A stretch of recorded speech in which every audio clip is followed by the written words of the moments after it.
Thank you so much for joining us here. I welcome you all to the inaugural summit of GTI Summit. This is a 2-day session that we are going to have, and this is a knowledge sharing platform for you all to learn from our experts, professional industry professionals, and all those eminent leaders of this industry who will be presenting their thoughts, their expertise through their sessions. So our first session is based on the panel. It is a panel discussion. Here you will get to learn a lot. It will be moderated by our expert, Mr. C. Selvaraj. I would like to welcome you here to take your seat, please. Yes, sir. Thank you so much, sir, for joining us. He will be moderating the session for this, and following him, we have Mr. Mahendran Muthu, who will be the part of this panel discussion. I would also like to welcome Mr. Commander Shrikant. He is a retired naval officer who will be sharing his knowledge with you all. I would also like to welcome Mr. KP Soundarajan. Please, sir, please join us. And we have Mr. Jacob Thomas. He is also a part of this panel discussion. He will be sharing his knowledge and expertise with you all. So our first session is based on as you can see, the topic is current trends in the gear manufacturing industry and what lies ahead in its future. So I would like Mr. C. Selvaraj to start the discussion, to moderate the session. The session is all yours. Thank you. Thank you so much, Susmita. Good morning to all. Good morning. Welcome you all for this panel discussion. We are having Mr. Mahendran Muthu. He is having more than 3 decades of expertise in gear design, and we are having Commander M.S. Shrikant. He is a veteran in the Navy, where he contributed a lot for the technical part of manufacturing of gears and gearboxes in the sector. We are having Mr. Soundarajan. He is having more than 4 decades of expertise in machine tools, where his knowledge is mainly focusing on gear manufacturing machines. And we are having Mr. Jacob Thomas. He is having more than 4 decades of expertise in gear manufacturing as well as servicing of gearboxes in cement industry. So in this panel discussion, we have fixed a topic. Here we are going to discuss about what is the gear manufacturing sector working, how it gets evolved over the decades of expertise, over the decades of time. The initial days, 4 decades, for example, if you take 4 decades before, how was the gear manufacturing sector? Now over the years, how it gets evolved in terms of design, in terms of manufacturing, in terms of testing of gears and gearboxes, and what kind of technologies involved, and how far it improved for improving the productivity in terms of productivity as well as quality parameters. Also, then what kind of servicing this gear industries are offering for the end users, like departments like segments like cement, steel, power, wind, halfway, mining, aerospace, defense, etc. In this, first thing I would like to ask Mr. Mahendran to talk about design. See, for any gear manufacturing, all activities will start from design. So earlier days, what kind of design people are using, what kind of calculation they used to make for manufacturing the gears. Now, what is the latest technology came for gear manufacturing? See, earlier and all, people used to do lot of manual calculations. Then now what kind of thing came for including for prototype manufacturing and all, Mr. Mahendran will address. Mahendran, over to Mahendran. Thank you and good morning to all. Yes, rightly said, today we are in a competitive world. So there are multiple manufacturers, India, abroad, And even in India also, there is many players. So how to differentiate the products in terms of quality, reliability, durability, again, ultimately cost, operating cost, efficiency. So design point of view, when this is started, evolved from small kind of manual calculations, later with respect to taking PhD design data book or Dudley's handbook. So whatever technology available started from the theoretical or manual calculation. Small programs came in the later stage, some softwares came. But ultimately, understanding the application, there will be a multiple type of designs. One is a catalog product design suitable for multiple application. That approach will be different. When you are designing a gearbox, particularly for a OEM design, so it is suitable for a particular machine, but it cannot be suitable for other applications. This is the second type of design. Third one will be re-engineered or copied or what kind of things. So we can take the design as three approaches. So today we have to have a very clear, robust gearbox. Robust in terms of it has to withstand long time. Then again, power density. The term is power density.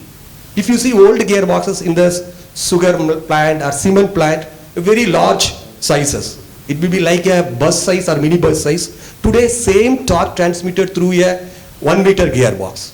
So the size of the gearbox from the ages are now reduced thanks to the technology, calculation approach, software tools, algorithms available today, better heat treated materials, higher quality control, reliability built inside the gearbox. As a designer, they have to take care of our complete activity. It's not only design, it's supposed to be designed for manufacturing, designed for assembly, designed for reliability. So this is a challenge in front of us. Now very importantly, how we are packing the design of gears. First one is fundamentally gears. Module selection, then material selection, heat treatment selection, then how we are placing the gears in between two bearings through a shaft. So shaft design is another important activity. Then bearing design activity. When we put into the housing tolerances, GD&T parameters makes a very important role. So how to give a right casing design. After that we are filling oil. How this oil will take the load, heat from the gearbox, how it will transfer to the outside or through a cooling system, the cooling system design. Then after that we are connecting with a prime mover, a motor or an application. There will be a connection through a coupling, there will be a connection through other kind of belt drives which will give an overhanging load. How our gearbox will withstand all these application requirements. And ultimately, once it is decided, we have to assemble. Can we assemble properly? Can we inspect the quality of components or complete assembled gearbox rightly? This is the challenge in front of us. And once it's finished, load tested or proven, put into the application, so will it take it the load? Such the reliability concern. Once it's working, how long it will work? The durability will be the concern. If so, something goes wrong, how I can predict the failure modes, how I can address without a manpower. Today, artificial intelligence, IoT, everything come into the picture. So design point of view, so we have to take all these things. That's why we have international standards into the picture which will help us or guide us to write design in the first time right. So rather than doing the design, do it as a prototype, validate, put into the application. So these standards, then software tools available, either gear design, shaft as per standards, or bearing analysis, ISO 281 or other calculations, AGMA available, GHOST standard, DIN standard, AGMA, GIS, or any international standards will guide us to understand the behavior of the gearbox after it is assembled in these things. So this is one kind of area. We'll see in afternoon session very detailed if you are here. Mr. Magendran, you can touch upon what kind of softwares you are using for, in fact, for manufacturing, for hobbing, for example, for gear cutting, the cutting tools is playing a crucial role. What kind of activities people are performing during design stage to take care of such kind of activities? If you throw light on it, will be good. Very sure. So first thing is, when it is gear, now hobbing is the first criteria. So cutter comes into the picture. So like you can take KISSOFT. So it has that module for tool design. or you can go with Mazda or FBA, other application analysis. Certainly, you will design the tool parameters in the software during the design. So, at what kind of depth it has to go when you are introducing a protuberance, how it will take the undercuts. After grinding, there will be a heat treatment growth before grinding. So, this growth, what is expected and how much amount of protuberance I have to provide in the tool, simulations. So, this will help us to do the right tool design. It will support the hub manufacturers also and give the confidence to the gear manufacturers. Taking this design, getting such a kind of tools, it will help you a lot. After that, grinding simulation, so what's supposed to be the profile when we are doing the crowning or other corrections in the tooth, how it will behave. So there will be loaded tooth contact analysis of what we are manufacturing and how it will behave with loads, how the contact pattern will grow or how it will change from one level to another level. All these are possible with latest softwares. Well said. In fact, see earlier days and all, no, people will manufacture a gearbox. Then during the trial only they will undergo lot of issues like vibration, noise, contact pattern and load taking, the torque, how much torque it is taking, everything they will measure after readiness of the product. Now the situation has so much changes happened during design stage itself while making the prototype, no, this additive manufacturing and all came, no, during this. Before releasing the drawing for manufacturing, they can able to simulate all the activities so that there will not be any issues during after readiness of the product. Now we need to speak about machine tools, how it gets evolved over the decades. Earlier, Mr. Soundarajan sir will throw some explanation based on his experience. Earlier days, what kind of machines being used for gear manufacturing, and now what kind of technology now people are implemented for gear manufacturing. Also, Mr. Soundarajan sir will speak about cutting tools role in gear manufacturing. Over to Mr. Soundarajan. Good morning to you. This is a very difficult question, but I try to explain as much as possible. Like my friend Mahendran said a few minutes ago, that is the process we used to see manufacture it earlier on, say for example, gear hobbing. You can do the soft cutting on hobbing or shaping or whatever. Today it's being done in skiving also. But then after heat treatment, you do the finishing operation as the gear wants based on the end application. It could be grinding, it could be grinding plus honing, it could be hard skiving and so many things. So in every sector, in a nutshell if I have to say, in every sector, the earlier concept used to be, you used to develop machine tool. So machine tool with the basic kinematics, which means, you know, if I just say for example a hobbing machine, you have a table drive where the workpiece sits with a fixture, you have a spindle drive where the hob is mounted, you have a counter bearing, and you used to have a basic bit, a main column where the axial slide will move, taking the hob up and down, depending on the process of hobbing, and then the support column which will hold the tailstock to hold the part if it is shaft type, or top part of the fixture where it is a bow type components are held. This is a basic thing which all of us know. Then the machine used to be coated for cutting various gears. That used to be the type of approach in the industry. Whether it is main OE manufacturer or ancillary, the concept used to be, yes, I buy a gear hobbing machine. Somebody will say, I want to cut a shaft gear on that. For example, in Lucas TVS, I am 77. I spent a lot of years on this. And some of the critical jobs also I had the opportunity to attend. And there is a part called armature shaft or something in the Lucas who used to make, just saying for example. So that has a 3 teeth only spline, hardly 2 millimeter depth of cut, it's a straight spline. So people will quote a hobbing machine for that. But if you have to cut 3 teeth on such a machine with the conventional table with index worm, worm wheel and hob head, then the table has to rotate faster because you have to cut 3 teeth only, not 30 teeth or 100 teeth.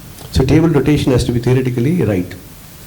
Basically by mathematics you will say N1 Z1 is equal to N2 Z2. N is the spindle RPM, Z1 is the number of hop starts, N2 is the table RPM or the workpiece RPM, Z2 is the number of teeth on the part. If you put that, the ratio equals, today that has gone into software and the machine does it by CNC. But that you need to set in the machine by index trains. So the challenge used to be in the shop floor, if that part is proven. But as the time progresses and everybody wants to increase productivity, reduce the cycle time, so if that part could be done in about say 1 minute, 10 seconds, the next pressure will be, why don't you make it in 50 seconds or maybe 45 seconds. So people will try to go for, what is the alternative? Hobs are available. I just mix it between, don't say, talk about hob at a later stage or something, but I just mix it as it's possible, so it will be a composite way of addressing it. So hobs are available, multi-starts are available. So multi-start hobs, if they are used, you can increase productivity because the table RPM will be higher. And the cycle time is a function of the axial feed also. And therefore, with a higher table RPM and with axial feed, you can produce a part quickly. With that basic approach, people start off putting, let's say, 3-start hob. So single start hob is the right thing for a 3-teeth gear on a machine with 4-start index drive. The machine has got a worm and worm wheel, so the worm has to be 4-start. Automatically it will rotate the table faster if you have to cut 3 teeth and all. But the people who think that they can reduce the cycle time and switch over to 3-start hob, and within 1 hour or so, there's smoke and machine stopped. Then I had to fly down from Mumbai to Chennai at that time. And then as a first thing, we must see whether any damage is there, because those parts are imported from Germany. So I dismantled and found there was no damage done. It was only found that there was a small friction due to, increase in friction due to temperature development of the heat because of higher speed. Which means the table drive used to have an index worm, which is a nitrate alloy steel, and the worm wheel is phosphobrons. So naturally that worm has got a limiting sliding speed. Any worm has got a rotation speed and sliding speed. The purpose of a worm is to move the workpiece or move the worm wheel by sliding action. So sliding friction is more. So if you try to use a 3-start hob, your hob spindle rotates such faster 3 times more, and obviously if the table was rotating primarily for a single start hob with a certain speed, it will now run 3 times faster. Of course you will cut the part within your targeted time, but you are inducing so much speed, the limiting value of the index worm was only 6 meters per second, which it was not known.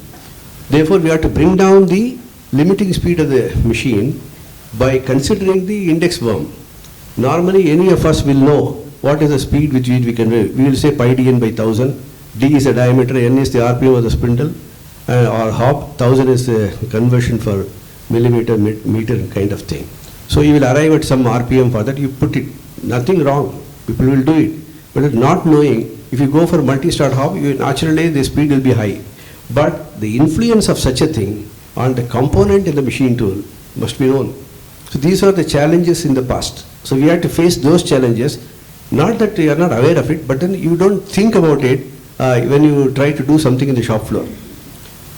Then we found that the table was running at more than maybe 40% higher than the permissible table RPM at that time. That's the reason why the table squeezed. So you must have enough lubrication on that, but the original lubrication was not meant for that. So we brought that hob back to single start only and told them you should not do this, and therefore for that particular part there is a limitation on tool, there is a limitation on tool material. You cannot put carbide, because if you put carbide, then naturally the speed will be high and the machine table should be able to be taking that kind of speed.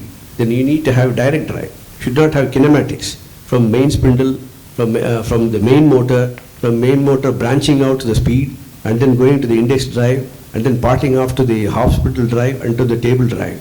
This kinematics was there until 1990. The CNC technology was developed in gear hobbing only late 80s and in the 90s. So we needed another 5-10 years to practice it in the industry, and only in the, I would say 2004-2005 time, this CNC hobbing machine became popular even in the ancillary industry. You go anywhere, you will not find conventional machine unless they have old one. Today they are all CNC. But it took some time. But the things were learned from the basic kinematics of the earlier machines. So that was the necessity for designing machines, like Selvaraj and Mahendran said, that there must be a change in the machine tool design to adapt to process technology, adapt to available tools, and adapt to the procedures that we have to do. The procedures to do a job did not change. If you have to cut a worm wheel on a hobbing machine, the way you have to do in a conventional machine is the same way you have to do in CNC machine even today and even tomorrow also. But that doesn't change. Helical gear you want to cut, the differential ratio is there, helix you have to cut, and we know how the helix is occurring in a helical gear. Those things were done mechanically also in a kinematic machine and today in CNC machine also. But that doesn't change. But carbide hob will change. Max series of hobs developed by Mitsubishi can change. Gleason developed fantastic hobs on that can change. Klingenberg were popular in that. Fette has done. These are the things available for you to improve productivity. And productivity is a total thing, and then productive cycle time is a part of it. So productivity is not cycle time. Sometimes we think productivity is only cycle time reduction. No, it's not so. Lot of things have to be improved to reach a productivity level that the company will be looking for in a month's time or on a yearly basis. So it has to be approached in auxiliary times, it has to be approached in handling times, it has to be approached in changeover of fixtures and that idling time, loading and unloading. All these areas, if you list it down 1, 2, 3, 4, 5, and each of these things has to be contributing to the kind of development in the machine tool. Of course, technology is there, CNC is there, new electronics and new motors are there. Even higher torques can be done at a lower RPM. That are all available today. It was not available at that time. So in a similar way, when that happens, you will have variety of things to develop. That's the reason why it took more than 10, 15 years to bring out this kind of thing. And another thing, important thing is, end application is important. Like I told you, it was an armature shaft, but it can be something else also. There is also, for example, if you take heavy duty earth moving equipment, say hall park and certain design where you can see huge handling of sand and these things, mining and construction equipment. Those kind of equipment has got gearboxes which have got drives axle shafts which are very heavy, maybe 150, 200 kilos, and then there will be a gear fixed onto that with a taper onto the bore and also having a taper spline. Now such a shaft has to be done as an import substitution. We could do that even 15 years ago on a conventional machine. Like my friend Kotari knows, we used to do it on a diagonal hobbing. Diagonal hobbing is a process where you do axial hobbing and shift simultaneously hob on the tangential way, so you produce a diagonal. So naturally, not keeping in mind the ratio of tangential feet to axial feet should match the taper, and the availability of the face width of the component should be covered within the travel. You should not come out of the travel when you are still inside the job. So if those boundaries are taken care of, and you choose that, I have cut those things even using change gears in Komatsu for the first time, import substitution in Bangalore. But over a period of time, we have developed software in the new machines. Therefore, you need to have a software for doing such kind of things. This is different from an armature shaft. You go to do some worm wheel, the process is different. So what I am trying to say is, car industry, today we all talk about EV gears, noise has to be reduced. So the target is given for surface finish. Therefore, each component or each part in a end commodity will drive the necessity for that. What you need to do on a EV gear surface finish, you don't need it on a motorcycle, or you don't need it on something else, or a tractor or so. I'm just saying an example. Not that I'm saying that, I don't say that tractor gears are less important. Just to give an emphasis on that. So the designer will try to fix a target of how to fix a parameter in that. So those parameters also have to be taken into consideration.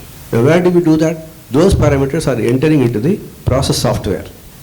And the machine design takes the speed and then the rigidity of those things into that.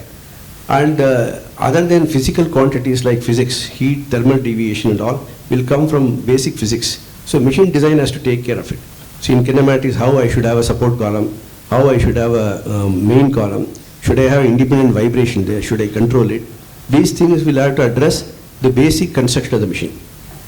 To that extent, today it has reached to a stage that certain applications are there for smaller machines, certain applications are necessary for the medium type machine, certain applications necessary for heavy duty machines. So I will restrict in hobbing in that for small gears up to say 3 module or so, diameter only 100-150 millimeter or similar. There are many manufacturers who produce this in the country today, and it is also produced worldwide. Now the approach is, instead of making a cast iron bed and those things, the tendency has come over to polymer concrete basis, the polymerization.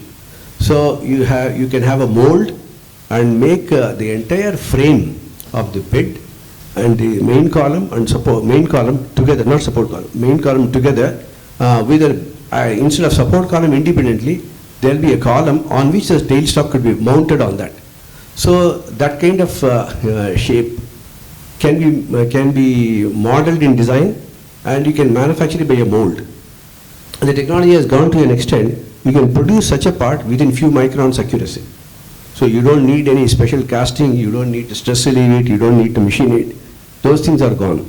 So on that, the advantage comes that will be rigid, and you can mount it easily on the bed, and it can take all the vibrations or all the forces into that, and that allows you to use high performance tools also. You want to use carbide, you can use. You want to do a high speed thing, you can use. But when you do that one, you have to have a target. So if I have to produce passenger car gears or two-wheeler gears or anything in the automotive industry, my speed is important. Obviously, you have to give importance to the speed. It goes in conjunction with the type of tool that you use also. So there is something known as mesh frequency analysis. Then we have to cut the gear only with higher speeds. That machine should not be used for a 300 RPM, 250 RPM. That has to run at more than 1200 RPM. I'm just saying for an example. So you must have a hob on that, you must have a part on this to cut at that speed, and the machine can take all those things. So they narrowed down the vibratory forces that are occurring in the part cutting into how it is absorbed into the radial slide and spread over to the polymer concrete. So that is on the basis of some kind of thick cylinder design, which I wrote about a paper on that 10 years ago, based on Professor from Cambridge University. He discovered that, and then this is now proven that if you do that kind of a shell design and do that under the big ball screw and mount it onto the basic polymer concrete column, the bed will be there, so you can mount the table assembly over there. Now you see, instead of a conventional machine that we had in the past, you can mount the table assembly onto the hole there, you can mount the hop slide onto the column on the left side, you can mount the tailstock portion of the right side column. You can align them individually in order to get the situation that as long as the hop slide travels axially, it has to intersect the workpiece axis. Similar thing should happen to the tailstock side also. If you do all those things, then the machine is ready. Then once this is proven with that, you use higher speeds, you use higher tools, and when you do that, you should care for accuracy also. So if you do not want to have, you have hobs with bore size, you have hobs with integral hobs without a bore, it's a shaft type hobs. So if you use shaft type hobs, you can eliminate mounting errors. You can eliminate the difference between arbor and bore and these things. So integral hob, if it is used, it is rigid also. In between the arbor and hob and the clearances can be overcome. These are some of the schools of thought that have gone into design. I am not saying that is the solution. Like that, one can invent several innovations on that. So that you overcome that and use higher speeds and retain a fixture which can hold properly and allow it to cut. So this helps to produce the part in a right way. And if you want to shave the part after hobbing, you can use a similar machine of the similar construction. Instead of the hobbit, you can have a shaving head on that, and you can change the software in that, addressing all the requirements of gear shaving by plunge feet and all those things. Then it can be done. If you want to do grinding, you can do grinding, putting a grinding head there. These are the concepts that have taken place since 2010, 11, something like that. It has found its own position now. Thanks, sir. Actually, very well. Thank you. Actually, what Soundarajan sir explained very well. See, nowadays, by using old conventional machines, for cutting single gears, it will take 3 hours, 4 hours. We need to make change gear calculation, we have to change the change gears, then we have to do the setting for the hop cutters, then job setting. Ultimately for getting back one gear manufacturing, it will take 4 hours, 5 hours. Nowadays, people are into the batch production setup. So in this batch setup and all, no, we need to have a rigid machines. Yes, sir explained, no, the gear hopping means that machine being designed to take care of heavy cuts. See, normal conventional, no, we used to give 0.25, 0.5 millimeter cut depth of cuts. This rigid machines and all, no, it is, we can able to cut the gears. Comparing conventional, almost 1/10 of the time only it will take the CNC machines. So such kind of technology evolved for gear manufacturing. The next round I am going to ask Mr. Soundarajan about bevel gear cutting and grinding. Now, actually, Mr. Commander Srikanth having a huge experience on Navy and defense gear manufacturing process. In this, I request him to address about what are all the quality requirements, how people are achieving that kind of quality standards during manufacturing of aerospace gears and defense gears. See, he is having an enormous experience on load testing and testing of components and stage by stage. I request the Commander to explain about those things. Over to Commander. Thank you, Mr. Selvaraj. I also thank my other panelists, Mr. Mahendran and Mr. Soundarajan. It's been a very, I would say, very thoughtful of them to have shared. Before I move on to testing, I have one question for Mr. Mahendran. He has talked elaborate about the advent of the various softwares that have come, how it has helped. I want to ask him one thing. Normally we say any software, garbage in is garbage out. So as a designer, how does he validate that all the inputs are correct? What has come out is really correct? Yeah, right. So, yes, rightly said, garbage in, garbage out. There is no alternate. But certainly, when we are know the parameters, putting these, validating through the software results by load test or simulations, validating a small number of iterations with respect to the pending strain, or it's a surface durability point of view, or scuffing point of view, or if you go with the micro pitting or other failure modes. So generally there are 4 or 5 failure modes genuinely in the gear failure points. The bearing point of view, again it's live. Soft point of view, it's bending, it's torsional deflections. So every element, whatever we are putting into the software, it to be validated. That's why not only international bodies like AGMA or ISO or DIN or JS, whatever the international bodies, they are associated with universities. They are research scholars as well as professors, eminent professors there. They are taking a small thing we'll call as an FZG test element, and every component having 4 to 5 minimum highly recommended validations.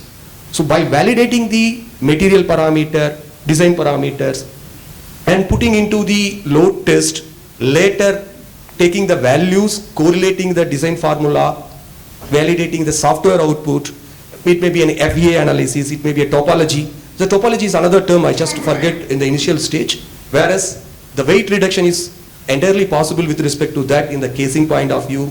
If it's a gear geometry, taking 20% more load in the same geometry. Let's assume I'm not changing any material, any design parameters, just introducing the micro geometry corrections. We could able to get 15 to 20% of higher load in the existing design without changing any housing, any bearing, soft, nothing else. So here need a lot of proper calculations and putting a right input. This is a very important is the input supposed to be right, it's supposed to be application driven and through an expert in that particular industry. So this may be one area. By our experience in the industry, 30% of weight reduction possible with existing housings, and cost saving also 25 to 30%, 35% with respect to internal Indian cost. If you compare with respect to an imported gearbox to localized or indigenized gearboxes, cost saving up to 55% is already realized in the industry thanks to the advanced cutting tools, grinding tools, all the machinery and the inspection, which is giving the support to the designer. Yes, what we are doing through design is possible through manufacturing, inspected and validated, ultimately the cost saving by the end user. I'm giving a gearbox to the customer, he is consuming some X power with your optimized design, X minus Y supposed to be his power, indirectly. And the efficiency is the major important, and ultimately few industries need NVH, noise, vibrations, characteristics, whereas advanced technology in the design, manufacturing, quality control, assembly tools, validation, it supports a lot to the industry today. We are already, many industries realized, OEMs now, rather than choosing a standard gearbox, they are designing their own gearboxes for their application because it will be optimized for particular load. That particular load or particular scenario of application, particular range of operation when it is operated through VFD. So validation is very, very important. Not only software, design calculations, geometry, parameter, equations, whatever we are using there, that equations also derived by experts in the industry, again validated, even upgraded every time. If you go to DIN or ISO ACMA, this body is upgrading the formulas every 2 years or 3 years time, and you can find out how the formulas also changing or upgrading and evolving. Thank you, Mr. Mahendran. Very insightful. Before I give it to Mr. Soundarajan, I have one question for him. One thing which he told very nice was, don't use the outdated standards. Please see to that you subscribe and keep the latest standards because it is going through a lot of change. So normally we buy one and keep on using it irrespective of that. That should not be used. Before I hand over to Mr. Soundarajan, I have one question, sir, for you. What is the, we are talking today of machining, very high quality machining, innovations in the gear cutting machines. What is your take on the process as a whole from gear? Let us say I get a billet, raw material right up to the end before I touch upon the testing.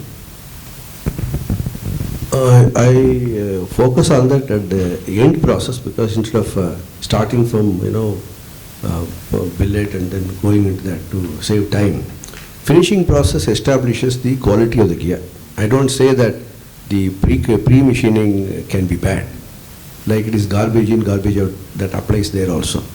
So let us assume that we have processed through what Mahendran said in a right way on designing and simulating after the all various aspects and dimensioning and making out CAD drawings, everything, and start processing the parts. Let's follow that strictly and assume that we are following it. Then with that, the end finishing, like after heat treatment, you have to grind the gears. That makes a difference. So depending on the size of the gear, if it is for automotive gear, it should be generated, continuous generating grinding is the technology. Like hob, like a threaded worm will be there, abrasive threaded worm, and the part will be running. It is similar to hopping part, but it's a continuous generating grinding process. Like you can see, Reischauer has, Lieber has, Gleason has, all those machines are popular in the industry. That's the finishing for the automotive parts. Now, like Mahendran said, NVH is a parameter which has caught up now in the last few years. Noise, vibration and harshness. So noise and vibration are interrelated. So you have to see how I can try to overcome that to meet a certain expected target value of NVH parameter. Then one is the manufacturing accuracy. This is one. Second thing is the type of tool you use or the type of grinding wheel you use. Third is the process. One is machine, tool, and third is the process technology. And then you have to put it into the gearbox and see what you thought works there. That's where it's like eating the pudding rather than that. So the sequence does not change. So if you do the finishing process, continuous generating grinding, it has developed so much today. If you can see, they will tell you in the stall what they have done in the software for process. Diagonal grinding is possible today, and then shift the grinding wheel axially and tangentially, and then use high performance abrasive wheels to take stock removal, and keep lesser stock.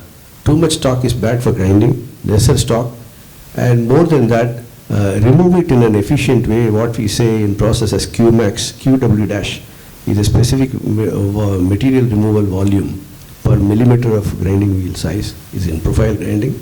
To an extent, is a similar way applicable to generating grinding also, continuous generating grinding also. And with that, you can establish the surface finish. And today, softwares are available with something known as noise-oriented ability to remove those errors in the process itself. Each one gives their own name for that based on their process.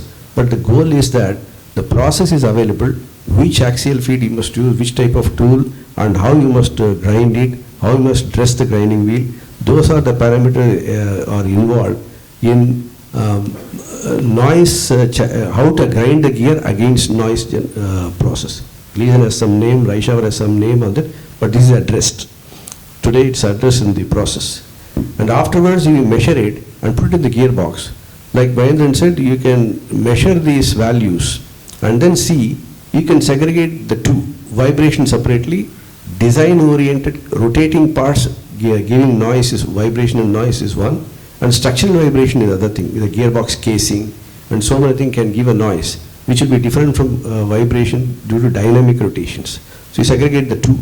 So if you go for that one, then you can get to know even by inspection of the component.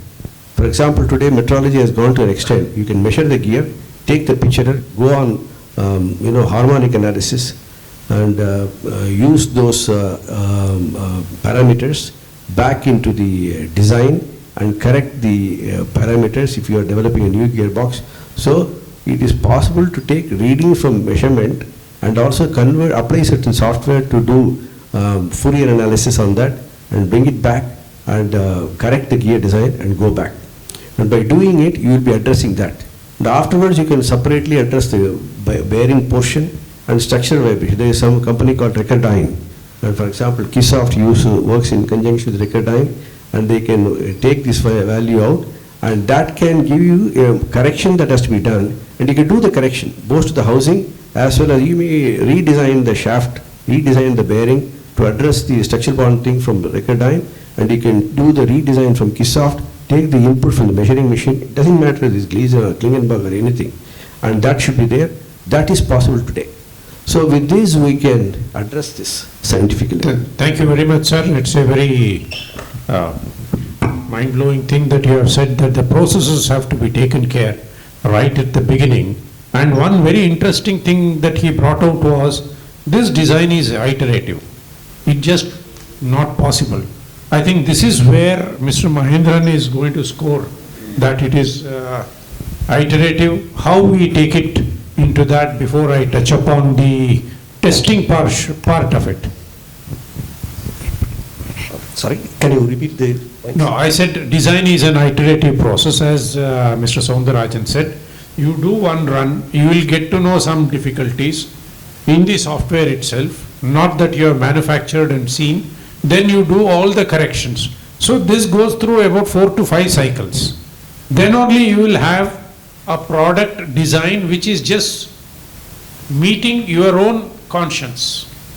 So what is your take, Mr. Mahendran? How many iterations you feel a design of a gearbox or a gear geometry design will go through to meet the end requirements, including NVH? Right.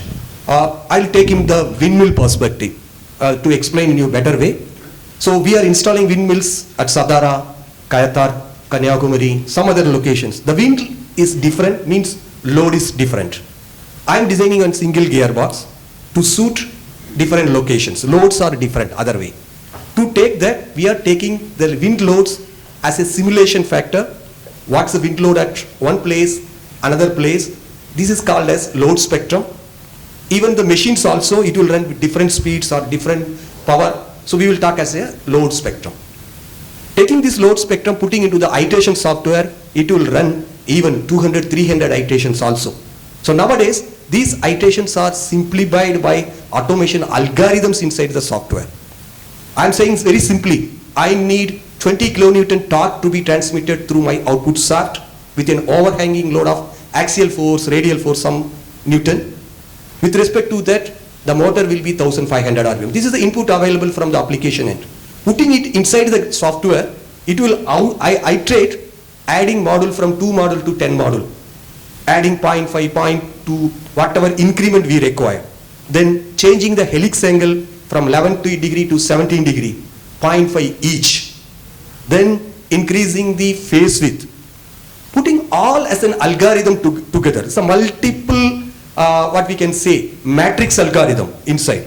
It will change, same model, increased phase width, reduced helix angle, what will be the effect. Such a way it will do thousands, lakhs of iterations inside the software, and it will choose the best with respect to my bending strength, which design will be better.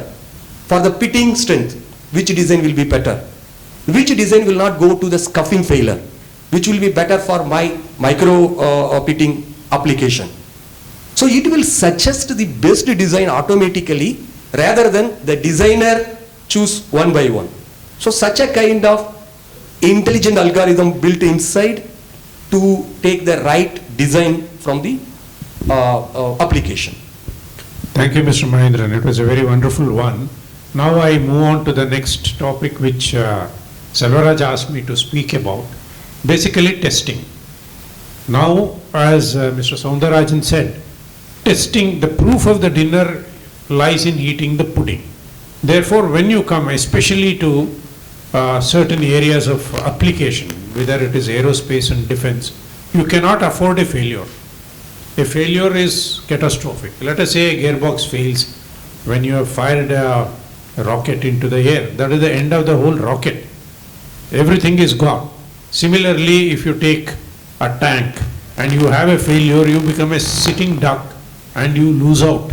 Similarly, a ship, you are going for an assault mission and the gearbox fails, that is the end of it.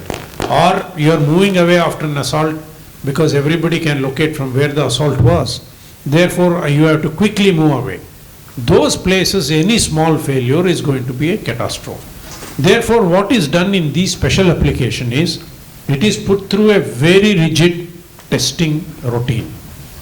That means you have to start 100% after all the design validation. It will go through what is known as the preliminary design, then it will go through the detailed design, then it will go to critical design review. That will be by totally a different set of panelists. They see and they clear the design that it meets all the requirements.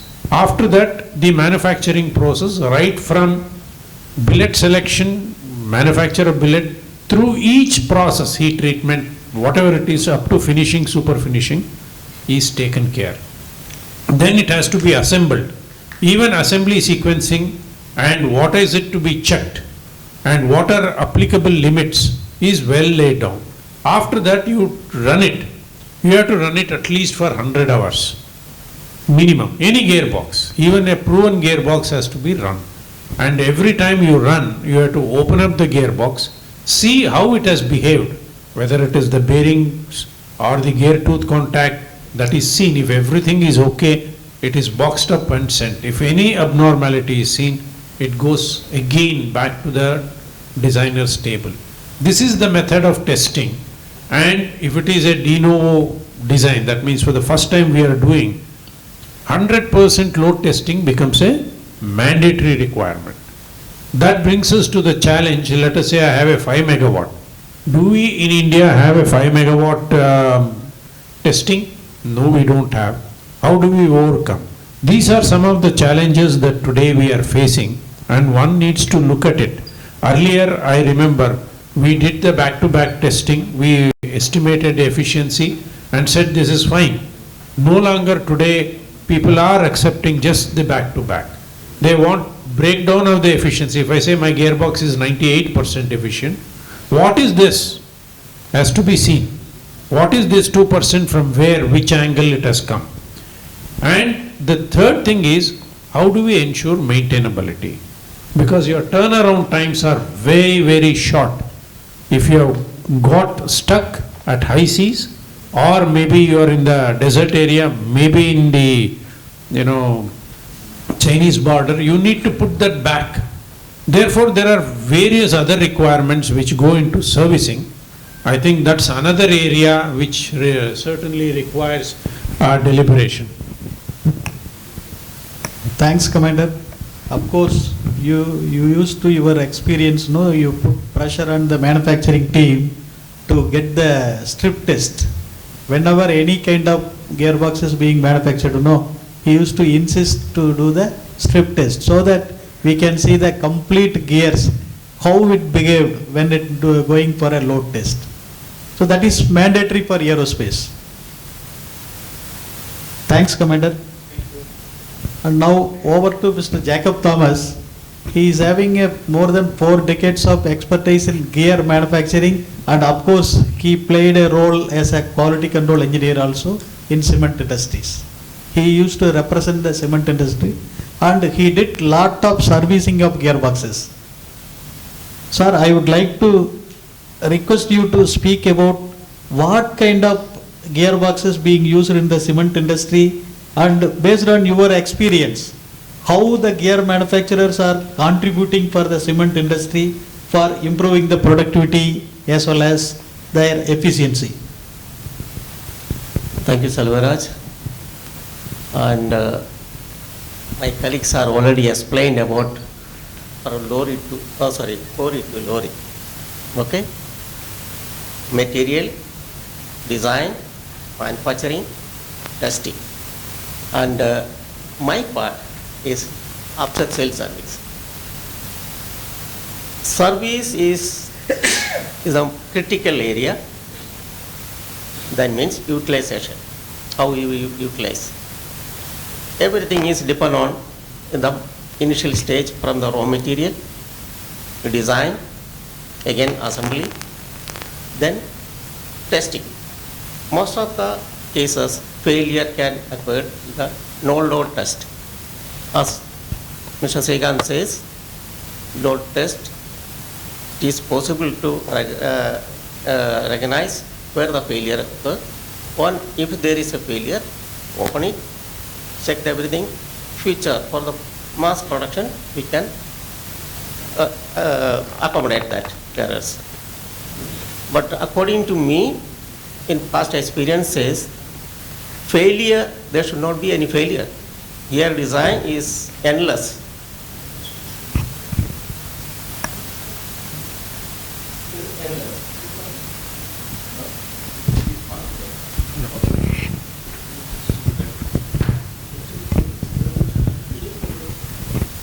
So the life of the gears is endless. Like us, what is our life cycle? According to Indian life cycle is about 45, 50? 75. No, sir.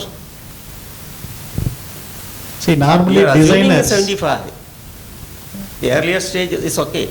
Now, new technology, new generation, 45 to 50. Okay, everything based on the design. Again, there should not be any failure. Why the failure come? From the material itself. How to choose the material. Then design. There should be a design error. Second, assembly error. Okay. Again, installation. Here there will be support from the civil also. Civil support also required. Structural. Then utilization. How we are utilizing. And most of them, that end users mistake only. It times comes to end users. During the selection of gearbox, we never tell the truth. I need this. This is my RPM. This is my application, and how I am going to be loaded on this gearbox. Once I get that, then the price comes. Designer will say, okay, these are the parameter. For example, 100 rupees. So I am the end user or the buyer. I said no. So 100 rupees is very high. I will go for a 50. I can pay only for 60 rupees. So supplier says, so I cannot lose that order. So there will be a compromise again. This compromise is everywhere, not only in India, everywhere. Because I don't want to lose that order. And the meantime, I want to use this equipment. We cannot lose the productions, breakdowns. When cement plant, if the 8 hours breakdown is 50 lakhs. Once a kiln stop, it is 50 lakhs. So nobody wants to break down. But where the failure comes, how we are utilizing these gears. Actually, for any kind of industries, if you take steel, cement, of mining equipments, all the equipments are, as a process industry, it is running 24 hours per day, even 24/7 people are working. During this condition, if any kind of gearbox failure, no, it will stand still the entire operation. Not only the entire operations, it will spoil the raw materials. See, ultimately, whatever the raw material they used for producing the cement, no, if due to the big gearbox failure, entire cycle will be stopped and all raw material will be in the kiln, no, it will, over the period, no, it will get settled. Then it will be a huge loss for the cement industry. Yes, Mr. Jacob Thomas asked to know what kind of gearbox being designed for life, better life. See, earlier days, no, the designer used to develop the gearboxes, designing 40,000 hours. Based on that only, they will fix the life of the gearbox. I am sure Mahendran will say. Nowadays, people are going for infinite life, so that the gearbox life will be extended very well. So such kind of activities being done on the design stage. And also Jacob sir has touched the point as a raw material. See, any gearbox performance, no, where they are buying the raw material, what is the condition of the raw material? They have to ensure proper chemical combustion, they have to check the ultrasonic testing of the forging. So the first step is the raw material. Then while doing gear cutting, there is an enormous technology involved for gear cutting. Simply it is not a tooth. They have to design the proper half cutter so that they will get the desired profile, so that there will not be any touching on the root during gear grinding operation. So half cutter should be designed to ensure there will not be any failure during the gear grinding operation. Not only that, second one, heat treatment is the very crucial area for heart of any kind of gears. When we are doing heat treatment process, we have to ensure proper cycle to get done the proper case depth. See, depending on the module, this case depth being designed. Say, for example, I am telling 10 module gear, there may be a 1.4 millimeter is the case depth. For example, one module gear, it may be 0.3 millimeter. If you are loading one module gear and 10 module gear both together in the heat treatment process, what will happen? One module gear also will get 1.4 millimeter case depth. Ultimately, the entire tooth, 100% will have a hardness. So easily the tooth will get break. It is vice versa also. 10 module gear instead of 1.4 mm case depth, if you are giving with 0.3 millimeter case depth, quickly it will get worn out. These are all the one of the reasons for failure happening in the end user industries. Third one, gear grinding operation. During gear grinding operation, grinding wheel should not touch on the root of the gear. The moment it is touching the root, now the gear life will gone. Also, while doing grinding, yes, Mr. Soundarajan sir told, no, the lubricants playing a crucial role there. When we are doing the metal removal during grinding process, if we are not allowing the adequate lubrication, there may be a grinding cracks. That is to be ensured during testing. During testing, they have to go for a non-destructive testing. They have to do for a Magnaflex crack checking. During that, they have to ensure there will not be any cracks on the gears. If even minor hair crack, no, over the period during operation, it will expand. Ultimately, it will end up with a catastrophic failure. So any kind of gears, raw material, heat treatment, gear grinding, these three will be the heart for manufacturing of gears. I hope that for cement industry, I'll add a bit more on that. He has adequately covered just what it occurred to my mind. To say that for a proper testing and performance of the gearbox, first we must establish the efficiency. So anything more than say 97, 98% is there. So it's a mechanical drive. So the criticality lies how to improve even marginally from say 98 to 98.1, 98.2. It's a tough task. So we must take that as a goal. And then secondly, we must interlink the design, performance of the design for the end use sufficiently addressed. But you can take back also. We have crossed through, normally in 2 iterations, maximum 3 must be, at least must be 2, but at the most 3 iterations you must fix the design. Because those kind of tools are available today, they are very good. That means software design tools, including software for processing also can be integrated today. So that is available, so knowledge is available, so you can simulate and get this thing done. But what happens in manufacturing, you create an error, in assembly you create misalignment, so these two add and make the gearbox function, not that to that expectation. So you don't have to change the design, but you must see that you take the design through a network of process, network of several small things in the process adequacy like grinding wheel, fixturing, like all what Selvaraj said. Those things must be there as a cluster, and then assemble the gearbox with permissible axial and radial misalignment, and then depends on the speed of the gear, which drives a cement industry reduction gear. So the loads are heavy, but speeds are less. So misalignment is normally taken care, even on a big mill, and support rollers are there, and support rollers can have misalignment. The spherical bearings are there. The pin can have even 5 mm clearance there. Those things are allowed, but as the speed increases, then you get into thermal effect also. So therefore, the design should take a feedback of a finished gear, ground gear, getting into the gearbox. There is a new term coming since 2013-14 called surface integrity.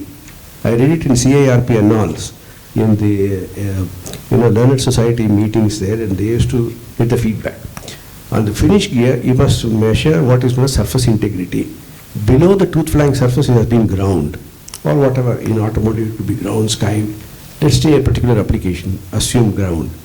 Below the surface, in the substrate, how much the stresses can be allowed. It's a big subject. It's a big subject. Therefore, cracks that is happening, or you can call it as micro pitting or macro pitting, micro pitting, so many things. There are small things which are coming from lubrication. But these cracks under load can create adiabatic shear stress inside the tooth flank, and they can move upwards by a crack. It will open up like a crack. It is called risk against crack initiation. This is a term, risk against crack initiation. And the crack can propagate also until the time you discover it. So this has to be measured from the surface integrity, and then see where you have the compressive stresses, where the tensile stress sits, and you must design that. And the tools are available. There is McAlder from Sweden, who has done a lot of work on case hardening steels to do that. There are even polynomial equations for that. So this can be done today. He did it in 2002 in Sweden. So we can apply those things, but software I don't think it has been updated, but it can be done. So then from the surface integrity, then you fix the surface finish, and then the retention of oil in the surface finish, and the property of the oil. We'll see sometime in the afternoon how the property of the lubricant can have an effect. Therefore, you should not change the design, the specification of the oil as you like. Like he said, somebody might have changed the oil with some viscosity without adequate attention on the physical properties. So with the load coming on the oil film, and it can break away and go into I think mixed. You are going to address this. So these things, what I am saying, these are the things put together. I wanted to say, I just deviated. So all the things put together will be a successful gearbox. It takes time, but that's the way today the road is moving. Thank you. Thanks, sir. Thanks for all the panelists to share their expertise in gear manufacturing and testing. Here, these panelists having all put together more than 200 years of expertise in various fields in gear manufacturing.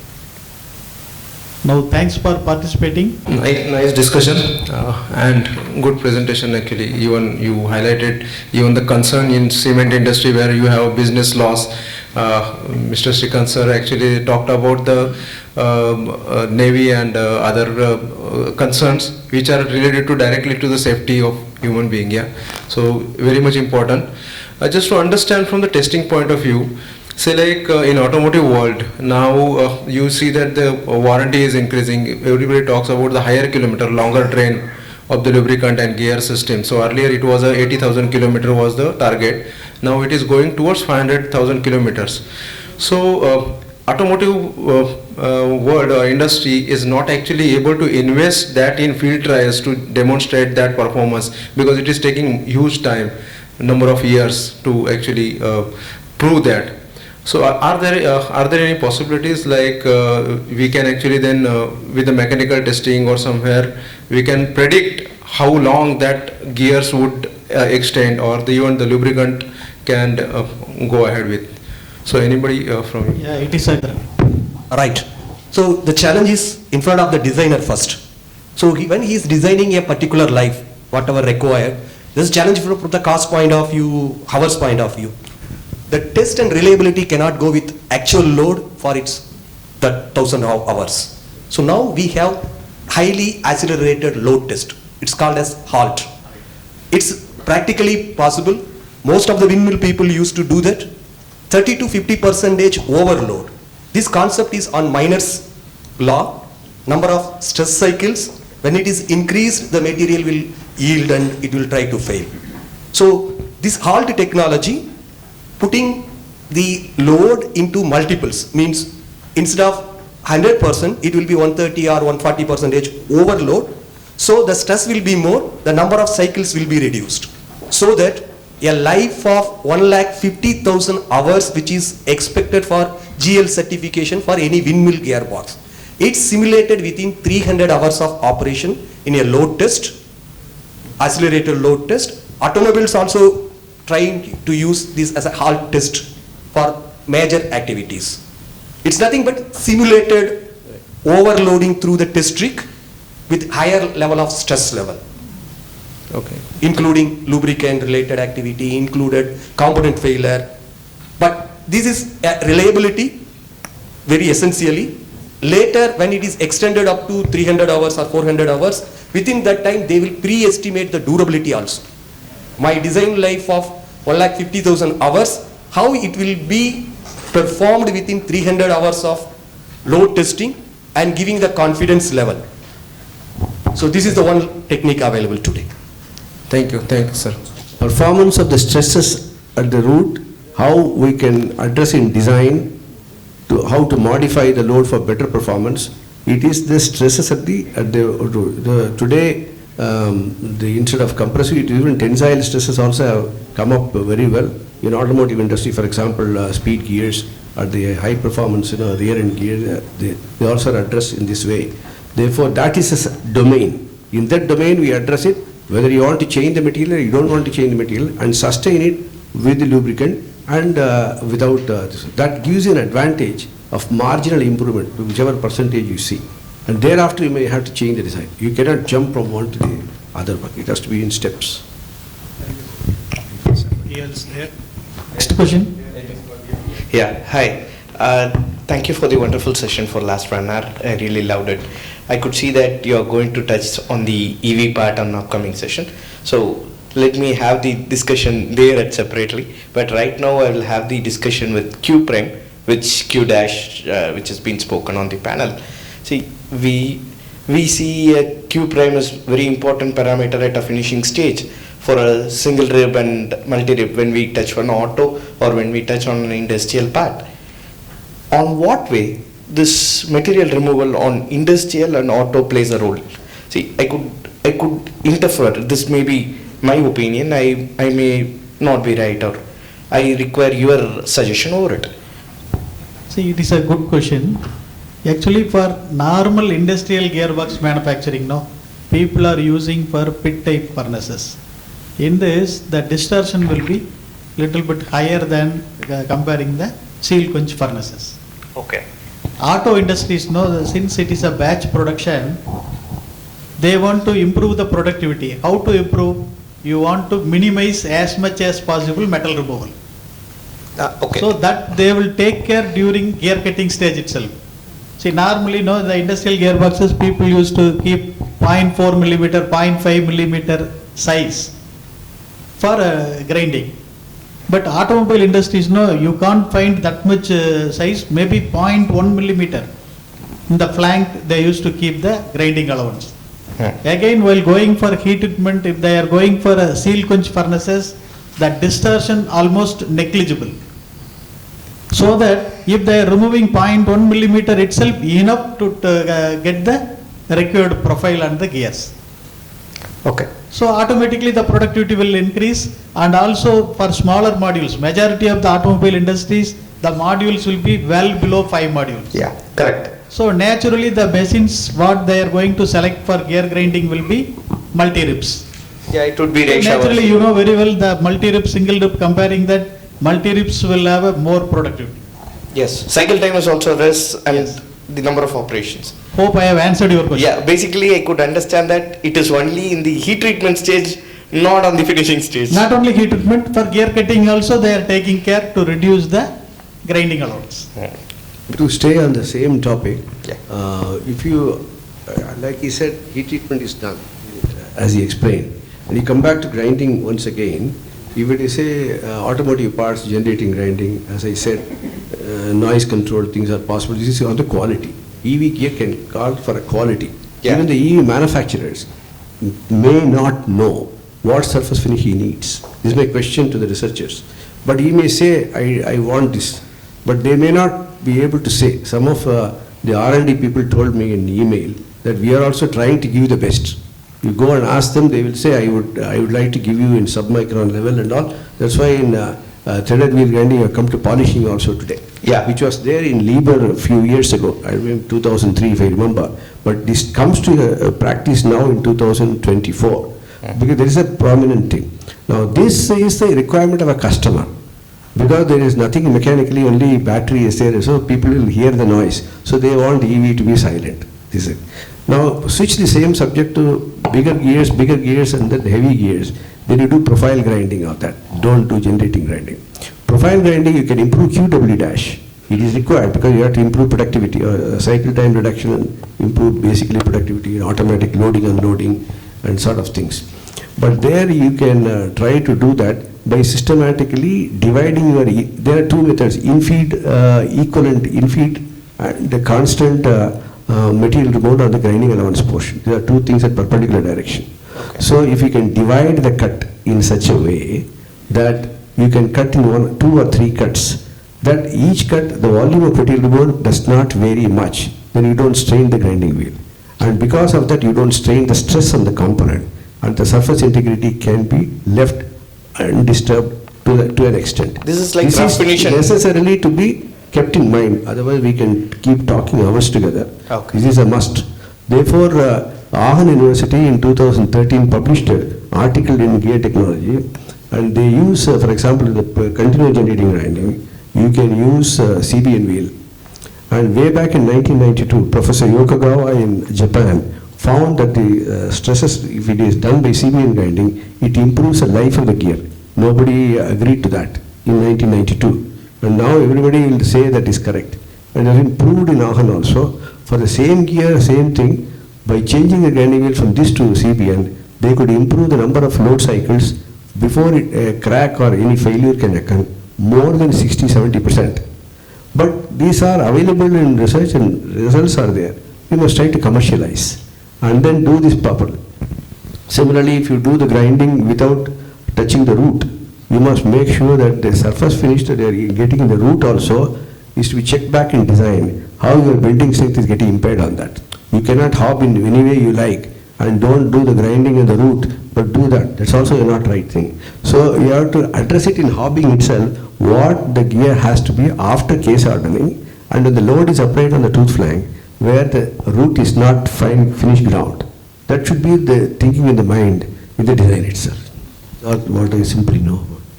Thank you. It's an enlightening session. Most of the points were eye-opening for me. And okay, coming to the question.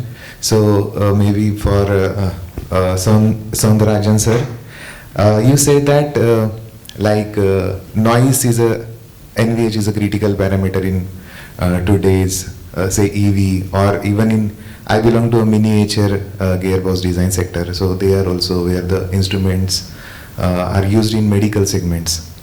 So and it was very new for me that the noise can be controlled or it can be taken care in manufacturing stage as well, because I belong to a design field. So my question would be a specific one. Can we address this in a drawing or in a communication to the supplier that the noise has to be taken care? Means if we can describe any manufacturing particular process on the drawing, so that, like you said, in grinding, if some diagonal grinding is used, with specific software addressing the noise reduction is possible. Yeah. Sometimes you can do a parabolic dressing on the grinding wheel, so you can change the pressure angle. There is a detail which processed software does. So this is possible. Each one has got their own way of doing it. Mathematically, it addresses the same thing. But my answer to you is, if I have understood your question correctly, your component which you are supplying in an equipment, what is the concern of the customer? You don't need to run behind the automotive industry for quality checks and parameters that they run if your part does not meet it. So you must first find out definitely, am I in that criteria that I should go on reduction? Then you must know the loads, you must know the cycle frequency changes, and also what is the concern. Sometimes there can be some structural noise. You go to a measuring machine with a certain cover, you move it, it can make noise, but it's not from the measuring machine or ball screw. It may be some rubbing noise from something else. So we should not address that kind of thing in critical parts. So if you establish a macro level parameter, then getting deeper into that, if it comes in the gear grinding or gear finishing, then you can address it. Then you must know, after identification, you should measure it, what I need, whether this much or not. Then you can do some homework on that and say, this is what I need. Then you can see, to reach this, can I do this operation, can I do this operation? Then people will address this. You should do. Yeah, thank you so much, sir. I get your answer. Another question for Mahendran sir was, like you said, or the dialogue was there that garbage in, garbage out. So while simulating in the design stage, if we are using a KISS software, so most of the time we do not have this material properties well defined with us, okay? And I just want to understand, is there any reliable source where we can get the material properties handy and it is reliable, or for getting SN curves for the material? So any source is there so that we can? Basically, if you open, just since you touched the software also, if you go to the material, there's a predefined material. It may be 18 CR, 20 MNCR, 42 CRMO4 or 34, whatever the material with respect to case hardening series or volume hardening series as per the current thing. There itself, if you click own input in the same software, then you will get the complete material property. It is defined inside completely. To verify that, you can open ISO 6336 part 5. It's meant for the gear material standard. So there are two parameters. One is sigma F-lim and sigma H-lim. Sigma F-lim for your root strength parameter, H-lim for your pitting strength parameters. It depends on your material combination as well as the heat treatment what you are doing. So if you go there, there will be AX plus P formula kind of that. So every material, what's its allowable bending strength and pitting strength is defined. 100% it is, or otherwise I can say 99% it is all are validated parameters. This material, when they are designing that, they are taking a gear tooth form like this, a sector gear, putting into the impact test this way, fluctuating kind of load test. Okay, how many cycles it will take? Based on that cycle, the SN curve of the particular material is plotted. Based on that, the pitting strength, whatever the cycles defined as per the Miner's rule. You go ISO 6336 part 224 or 226 level itself, 6 for your complete load cycle also. Then you will find it's 100% correlated information. No need to worry. That parameter is already validated information, and almost all the industries I'm saying irrespective of software, irrespective of DIN or ISO or AGMA, these material properties are defined already. How many load cycles it will withstand for the bending strength, how many cycles it will go for the surface pressure level. This is defined. Based on that, these numbers are created. If it is 18 CR, you are using 1500 Newton per mm square for pitting strength. It's a proven one. If it is a root strength, 500 Newton per mm square, it is proven for 18 CR. If you switch out to 20 mm CR material, again root strength will be 500 to 425. You will find the reduction there itself. So confidently you can use the international standards parameters. Probably you have to check your application. The thing is, this precision gears goes for accuracy level grades. When you are mentioning in the drawing either Q5 or Q4, what is required as per the DIN or ISO standard 3967 or other parameters, you have to provide that information. You are doing any kind of geometrical optimization like grounding or tip relief or end relief, this to be given in the drawing. Again, heat treatment information, suppose you want to say they have to use this kind of tools, you have to provide that information in the drawing. Then how much case depth it to be contained in the drawing, that you have to provide in that. Then how to measure the case depth, cutoff value. Suppose I have to cut off 450 HV, how much depth it's going. So that 0.2 mm or 0.3 mm for your precision gears, that to be the information. So these kind of material, quality, correction factors, everything to be provided in the drawing, so it can be circulated, and you have to have a specification to control your supplier. Material control, its original TC, quality, everything if it is given in the drawing, then you can rest assured. Otherwise, surprises will be expected. Thank you, sir. I got my answer. Thanks a lot. Thanks. Yeah, I have a question. First of all, thank you very much for all the eminent personalities on the valuable insights on the gear manufacturing. My query is an addition on the query raised by Vivek, my colleague. Mr. Mahendra talked about the material database which is available in the KISSoft. That is for the metals, but such kind of database is not available for the polymers. So what kind of approach that we need to go about? Yeah, certainly you're right. The polymer point of view, the database is not complete today. Right. So then you have to put your experimentation, Okay. or we have to depend on experts in that area. At present level, the softwares, what they are having for metals and materials with respect to heat treatment parameters. Polymers point of view, the database is little bit restricted or otherwise not extensive as of now. Okay. So that we have to go with industry experts. Okay. One additional query was that since we are into the miniature motors and the gearboxes, and our module sizes for the gearing components, starts from 0.1 mm to 0.5 mm. So unfortunately, we are not able to do any kind of case hardening treatment on the gears. All the gears are through hardened. So you rightly mentioned that for the 18 CR, NI or something like that, the allowable stress in contact as well as the bending is mentioned in the KISSoft. But how would we, be confident about whether same kind of stresses, allowable stress, we can refer when our gears are, through hardened? So can you throw some light on it? Actually, now already the time over. Okay. The thing is, we have to leave way for next program. No problem. We can have one-to-one discussion with Mr. Magendran after this program. Okay. To partially address your Anne's question, in such cases, say 0.1, 0.2 module point, they are actually all difficult also to produce. Right. So there are a few people who can, handle these components. Right. All experts will be Depending on available full day. the defense requirements and all. Certain equipment gears are there in instrumentation in tanks, military tanks. So they are small gears. So you can do those things on special process on that. But Yes. similarly, they are also used in some of the ISR thing for your Chandrayaan or rocketry missions. But the materials are different, not conventional one. I have come across some stainless steel in Yes. certain quality, and you can do that operation on that. So it takes away many of the hurdles. Okay. Thanks. Thanks.